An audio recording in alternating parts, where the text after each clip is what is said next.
सुप्रभात पिलामाने आजिर शिक्षादान कार्यक्रम को तुम मानक स्वागत।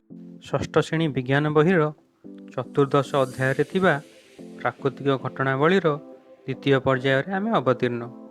पिलामाने पूर्व पर्यायर आम बाष्पीभवन, बाष्पीकरण, बाष्पीमोचन कौन जानी, ए पर्यायर आम घनीकरण और जलचक्र कौन से विषय जानिबा।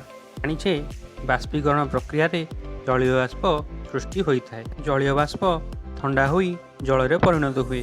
तुम्हें जानिछ जलीय बाष्प हूँ गैसीय पदार्थ।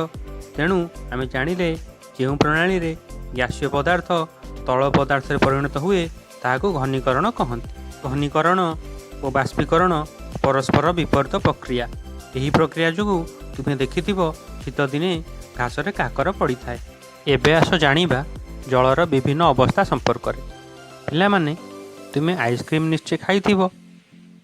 तेबे से आइसक्रीम केउथु तैयारी जानिछ? बरफरु। माछ को साइती रखिया पाई किंबा मांसपेशी रे आघात लागिले आमे बरफ को व्यवहार करिथाउ। एही बरफ हेउची जलर कठिन अवस्था। तुम्हें देखिथिबो पानी को गरम कले ताहा फुटी थाए और सेतिरु पांप बाहरी थाए। सेही पांप हेउची जलर गैसीय अवस्था। एथिरु आमे जानिले जल तीनोटी अवस्था मिले। आमे तो जलर तीनोटी अवस्था विषय जानिले। एबे आस जानिबा जल चक्र। पिले तुम्हें तो जानिल बाष्पीभवन प्रणाली रे नई, नाल, हृद, समुद्रर जल जलीय बाष्प आकार रे वायुमंडल रे मिसे। एबे पिला माने तुम मन रे प्रश्न आसुथिबो, जदि बाष्पीभवन प्रक्रिया अनवरत भाव चले तेबे दिने ना दिने पृथ्वी पृष्ठरू जलर परिमाण कमिजिब। एमिति हुए कि ना आमे एहाकु पुणी जल आकार फेरी पाऊ। तुम्हें तो जान आमे वायुमंडलर जेते उपरकू जिबा सेते अधिक अधिक ठंडा अनुभव करिबा।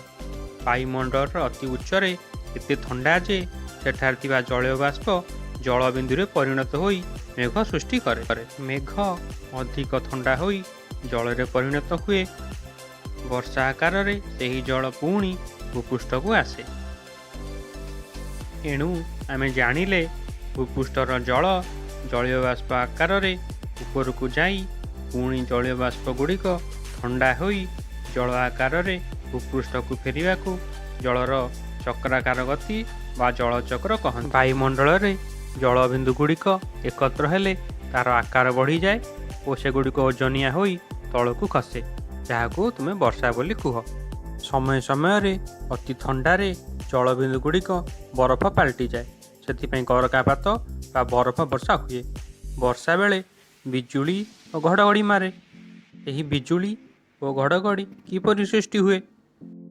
साधारणतः वायुमंडल थिबा मेघर जल बिंदु गुड़िक दुई प्रकार चार्ज युक्त होइतांती।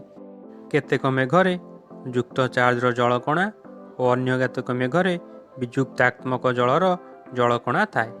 झड़ समय जेतेबेले अधिक बेगरे पवन बहे सेतेबेले विषम चार्ज विशिष्ट मेघ प्रचंड बेगरे गति करी निज निजर निकटवर्ती हुअन्ति। फलरे एक स्पार्क सृष्टि हुए एवं आलोक और शब्द सृष्टि हुए। मेघरे सृष्टि होतिबा स्पार्क को बिजुली और शब्द को घड़घड़ी कहा जाए। आलोकर बेग शब्दर बेग ठार अधिक। एणु मेघरे बिजुली और घड़घड़ी एक समय सृष्टि होतिले मध्य बिजुली देखिबार किछि समय परे घड़घड़ी शब्द शुणा जाए। पिला माने आजिर पर्याय रे आमे कौन सब शिखिले? बाष्पीकरण और घनीकरण प्रक्रिया फल वर्षा और जलचक्र सृष्टि। विपरीत चार्ज युक्त मेघमाला परस्पर निकटतर हेले घड़घड़ी और बिजुली सृष्टि करती। पिला माने आजिर पर्याय रे एतिकी। रहुची। धन्यवाद।